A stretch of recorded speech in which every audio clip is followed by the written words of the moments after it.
The finale for the Book of Boba Fett came out just under 12 hours ago. Like many Star Wars fans, I was excited to see Cad Bane take on Boba Fett, as Cad Bane is one of my favorite Clone Wars Star Wars era characters. And I thought that George Lucas and Dave Filoni did a lot with the Cad Bane character, giving us a sort of different antagonist separate from the Sith, and really showed us the era of bounty hunters that were occurring during the Clone Wars, and sort of the chemistry that he had with other bounty hunters and what the culture was like. Something that is largely lacking from the Star Wars prequels, as we only get a few moments with Jango Fett as well as other various bounty hunters in Attack of the Clones, and other than that, the bounty hunters don't really play a major role in the Skywalker saga when concerning the prequels. That is why the appearance of Cad Bane for the first time in live action was such a big deal, as in many ways he's the original bounty hunter in the timeline besides Jango. And I love the relationship that Boba and Cad Bane had, and although I think their final scene in the Book of Boba Fett where they finally face off is very impactful, I do have one major problem with it, and a problem that I want to share here with you guys in another opinion-based video. Again guys, this isn't going to be another lore-based video, as we've already broken down the entire episode of the Book of Boba Fett, but we will be using pieces of lore to explain what I liked about the finale and the depiction of Cad Bane, and some of the problems that I had with Cad Bane, and ultimately how he went out in the finale and the ending. So if you're looking for a more lore-based video, this may not be exactly what you're looking for, but if you're looking for something opinion-based that's just sort of free-flowingly talks about the episode, this is the video for you. I want to start out by saying I think the depiction of Cad Bane that we got in the Book of Boba Fett was really good, and I think that he looks very accurate to what Duros look like in Star Wars live action. I know a lot of the fanbase was disappointed with the design of Cad Bane, with it ultimately even becoming a meme for a week in the Star Wars fanbase. A really good meme, I should add. But his design isn't really a problem that I have with the character. In fact, I think in live action he's pulled off really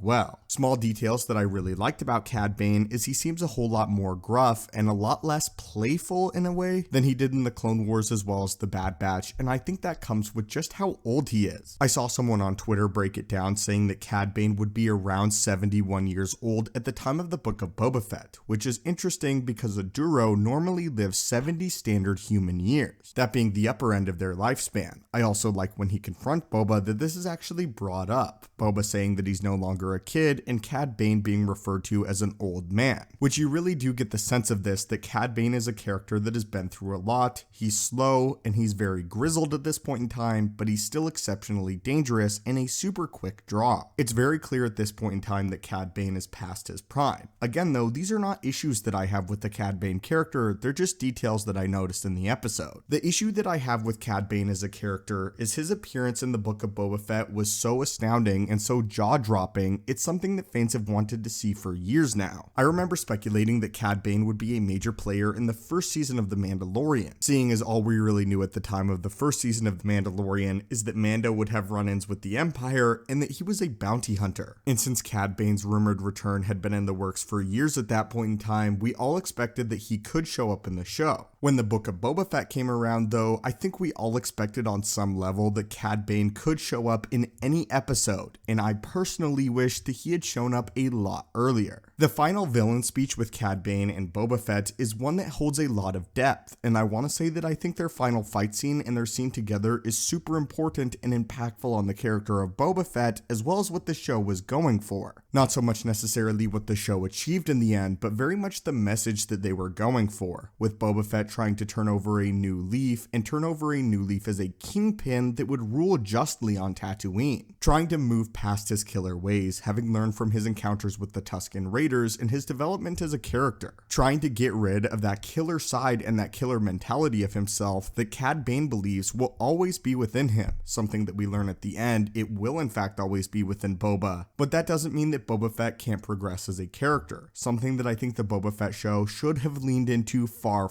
more. The idea that Boba Fett is trying to turn a new leaf, but Cad Bane, who represents Boba Fett's old life and his old philosophy, continues to plague him. This is why I think the dialogue here is so important, with Cad Bane talking about how Boba is trying to be something that he's not. Where I think it falls short is the series not leaning into this detail much earlier. I think that Cad Bane should have been a recurring character throughout the entire series and not just featured in the last 2 episodes. The two characters in Boba and Cad Bane talk in the finale finale like they've had multiple scenes with one another, but at this point in time, this is only their second scene together. I know the characters have a lot of backstory in, again, the comic books as well as the Clone Wars, but I think that for the impact to really hit the audience the way it was intended to, Cad Bane needed to show up earlier in the Book of Boba Fett than he did. He needed to have more of an impact. I also think that instead of the Pikes being the one to kill the Tusken Raiders, it should have been Cad Bane, as many people speculated that it might be. This really gives Boba Fett this opportunity to hunt down Bane and do it justly, but not as like a bounty hunter would, but more as like a crime lord and leader of Mos Espa would. A conclusion that Fett ultimately comes to in the end of the Book of Boba Fett, but exactly how he got there is a little sketchy. Despite us knowing that Boba and Cad Bane have a layered history together, it would do so much more for the Book of Boba Fett to show us this layered history through the two characters having more scenes together where they simply just talked and had a battle of ideologies, which is something that I love in films and something that I love between the character of Luke Skywalker and Vader. The fact that the two of them actually talk and have this deep relationship with one another, rather than Cad Bane simply showing up saying that Boba Fett is going down the wrong path and that he will always be a bounty hunter, not to mention always the second best bounty hunter, and then the two of them having a shootout which Cad Bane ultimately loses, rather than a full-fledged battle of ideologies. And Boba Fett believing that he has turned a new leaf and has gone through this era of enlightenment thanks to the Tusken Raiders. Over the course of the series, it's really the Tuskens where the mark of Boba Fett changes. He discovers that these beings that he, along with nearly every other person in the Star Wars universe, considers the Tuskens to be savages and one-dimensional. But over the course of the show, Boba Fett comes to discover that the Tuskens are super tightly knit with one another and that they have a huge emphasis on family. And that it's this family and sticking together that makes them strong, which is why when Cad Bane says to work alone in the end, it's a direct contrast to everything that Boba has learned over the course of the series. However, in the entire series, instead of having this strict person against the new ideology of Boba Fett, he only shows up at the end with a few lines of dialogue. I would have loved to see a build up to this, an episode where perhaps Cad Bane and Boba Fett speak for the first time. Cad Bane voicing the ideology that it's better to work alone and that Boba Fett has always been a brutal killer. Then perhaps later in the episode someone stabs Boba in the back and he goes too far and brutally murders them or dispatches them, giving in to what Cad Bane mentioned. But with Boba going too far, ultimately causing a rift with his new dynasty that he's attempting to build, as well as the people of Mos Espa, coming to the realization that he does need people around him and that Bane is wrong. That is why, if the characters met again like they did in the finale, Boba Fett can voice how Cad Bane is wrong, and that is why he will lose. Then ultimately having this definitive moment between the two of them where Boba Fett completes his arc and Cad Bane is proven wrong and ultimately dies a lone bounty hunter. But that's just my thoughts on this. I want to say that I think what we got between Cad Bane and Boba Fett was really good and is truly quality. However, I think the character of Cad Bane should have been more integral way sooner than he was in the Book of Boba Fett. Cad Bane very much should have served the role as a main antagonist over the course of the series rather than a last-second stinger cameo. Anyway, my friends, that's just my thoughts on the Book of Boba Fett, but now I want to hear yours, specifically speaking on Cad Bane and Boba. As always, my friends, thank you guys so much for watching and supporting the channel. May the Force be with you, and I hope you have a great day.